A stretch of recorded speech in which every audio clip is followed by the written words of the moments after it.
welcome to this week's Journey to Lasting Love. As you know, I am Tina Shayani. I am the founder of this group and the head coach at T-Shay Coaching, where we help women attract and build loving, lasting relationships. So nice to have you here.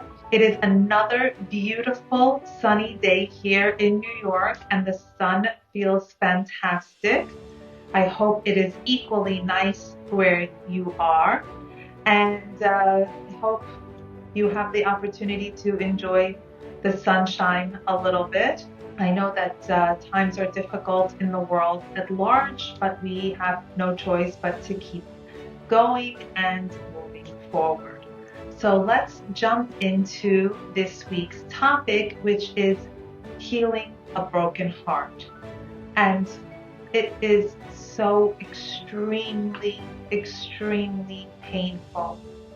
The pain is inexplicable and it can be paralyzing. It is so painful that sometimes we become not able to function as we did before. And heartache and tragedy is really a part of the human condition. Unfortunately, it's not something that we can change. There are so many sources of heartache and heartbreak out there in the world. They're innumerable. And sometimes we look at the situation that we're in.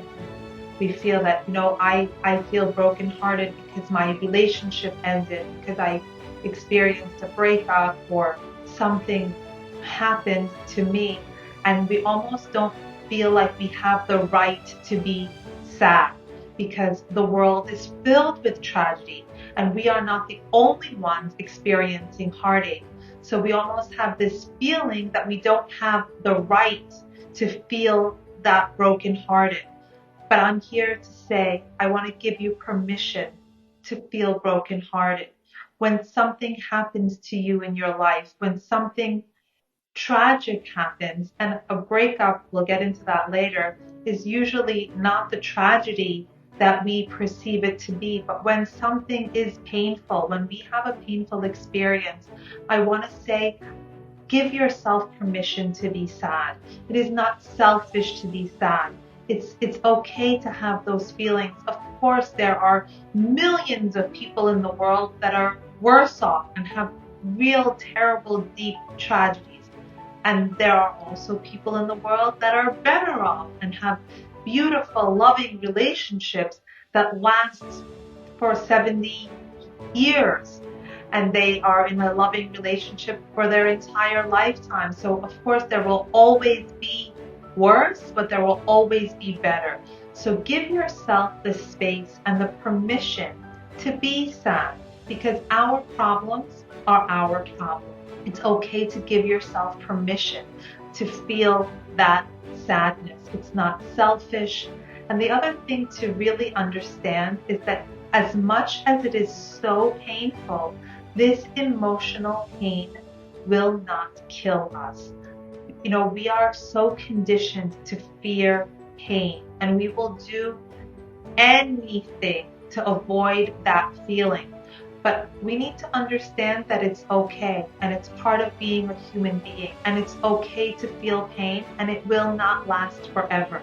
So the two big takeaways are: one, you won't die from the pain. As much as it hurts and it's debilitating, you will not die from the pain.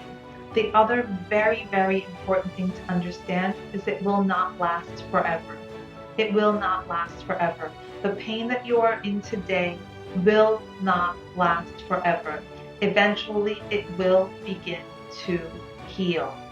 And what we need to do is to help be a partner in that healing process and to allow ourselves first to feel the pain and be gentle with ourselves and not be critical of ourselves that we feel sad.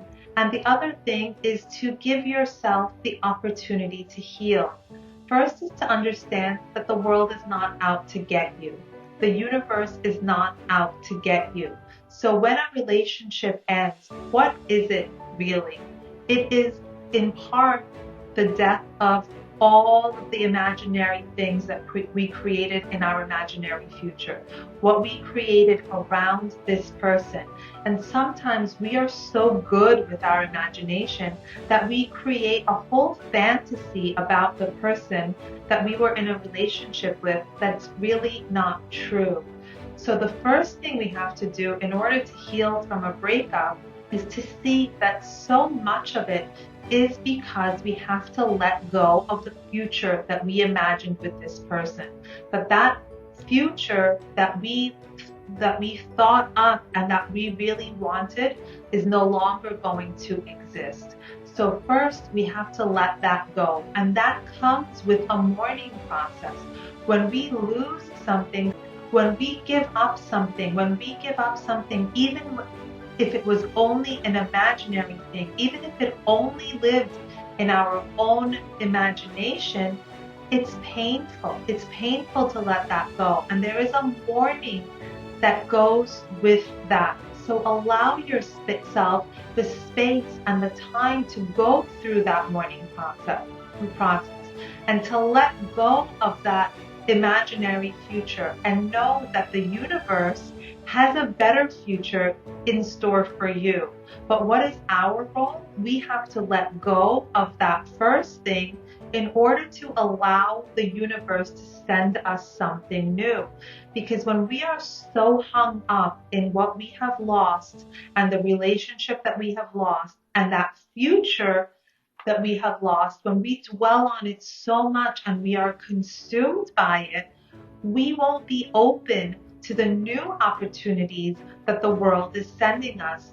The universe is there for our good and is sending us new opportunities. So yes, when a breakup happens, there are doors that are closed. But know that new ones will open up for you. And that's such a beautiful thing. But the thing is that we have to allow those doors to open, and we have to look for them instead of just pounding on the door that is closed. And so many people, when they are in a breakup, all they want to do is get back to where they were, no matter how imperfect, to stop the pain. But in order to heal, you have to really exercise a great deal of self-control and self-awareness and not fall backwards. Because when we fall backwards, we're just going into something that failed before. And if it failed before, the probability is that it will fail again. So really do everything in your power to resist that urge to fall backwards. The other thing to understand is when people say to me all the time, but I find myself thinking about him all the time. It's been a year, it's been 6 months, it's been 2 years, but I think about him all the time. That must mean that I'm in love with him. That must mean that he is meant for me. I'm going to burst your bubble and say that is not true. Just because you think of someone doesn't mean that they are the love of your life. Doesn't mean that another opportunity won't come. What it really means, and some people may not like this idea, is that you have created a mental habit around this person. You have created a mental habit around this person. And remember, we've talked about this before. The human animal, we don't like change. Our psyche looks at the world around us, says, right now I am safe. So I want to keep everything exactly as it is so that I can continue to be safe. But safe isn't always good. There is room for improvement and to still be safe. So what happens is that we are in a mental habit of thinking about this person, invades all of our thoughts because we are so used to thinking about this person that they become part of the fabric of our thoughts. Becomes a habit to think about this person. A habit is not love. Don't mistake thought habit for love. That is a very, very important thing. And once we understand that, then we can start to let go of the habit. And there are tools that we can use so that when those thoughts come in and we all of a sudden we kind of bring our awareness, oh, this is what I'm thinking, there are things that we can do to change those thoughts. Is it something that happens overnight? Is it extremely simple? Yes and no. The tools are simple, but we have to do them, and they do really work if we are willing to do the exercise. I look at these videos online, 28-day wall Pilates challenge or whatever. Each and every one of them, they will work if you do it. Each one will do the job if you do it. Are some better than others? Maybe, but they only work if you do it. The same goes for the psychological tools. The beauty of the psychological tools is that knowing about them is often enough.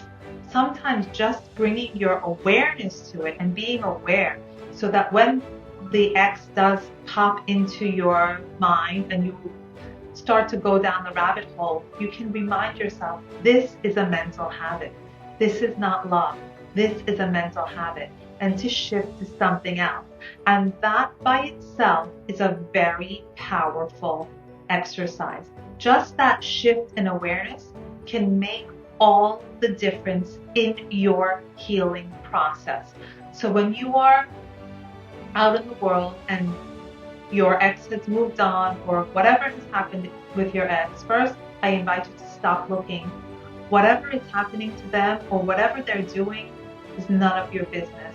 Stop looking, because you're only causing yourself pain and delaying the healing process.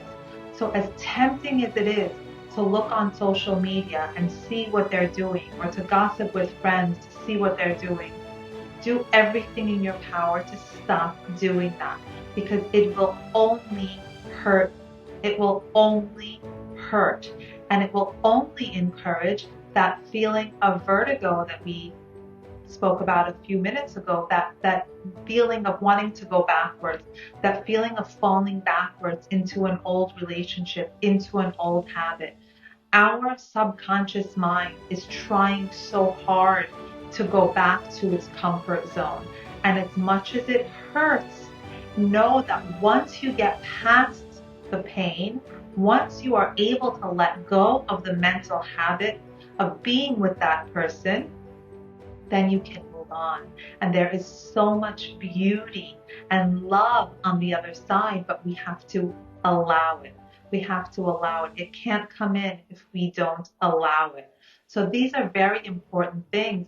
The other thing is, a boyfriend or a girlfriend is so embedded with our lives. They become our best friend, our confidant, our companion.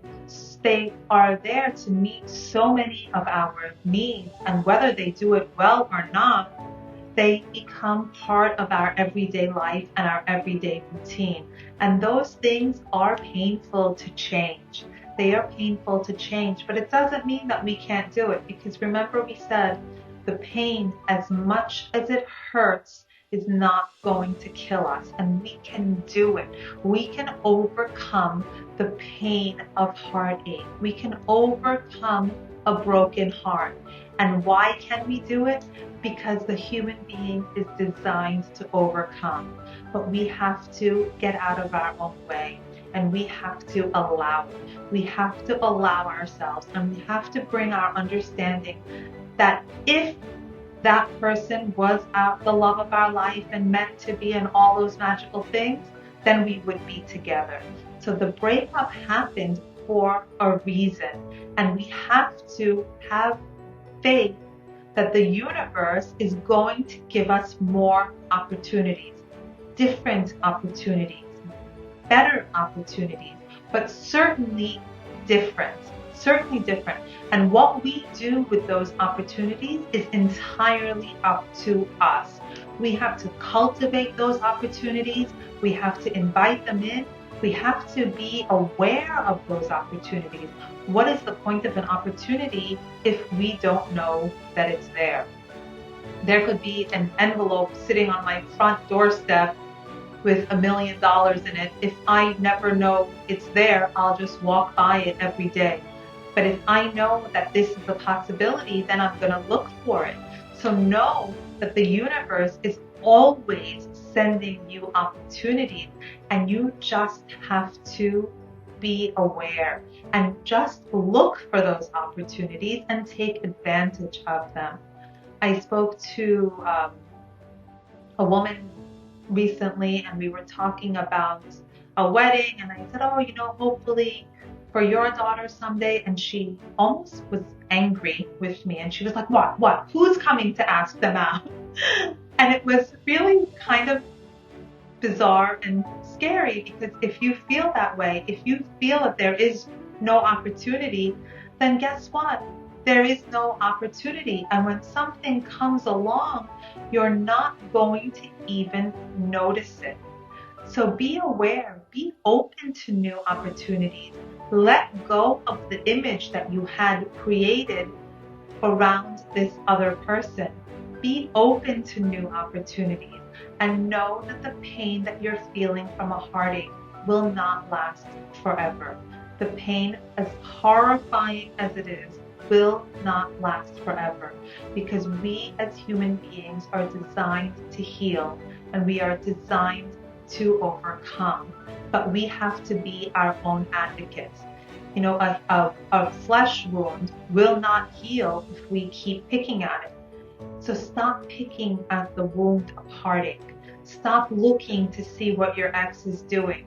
Stop wishing to go back, and look for new opportunities. And this is the way to heal a broken heart. The other thing that happens from a breakup and a heartache is that we start to doubt ourselves. We lose our confidence, and we lose our mojo. So we really need to protect that confidence and know that we are worthy of love. And just because that particular relationship didn't work out doesn't mean that relationships in the future won't work out. But the thing is that we need to be open, and we need to think differently than we did before. Because if we continue to think the way we are thinking now, and doing the same things that we've always done, we're going to end up with the same results. So we need to create internal shifts within ourselves, and not let the breakup destroy our self-confidence and our feeling of self-worth.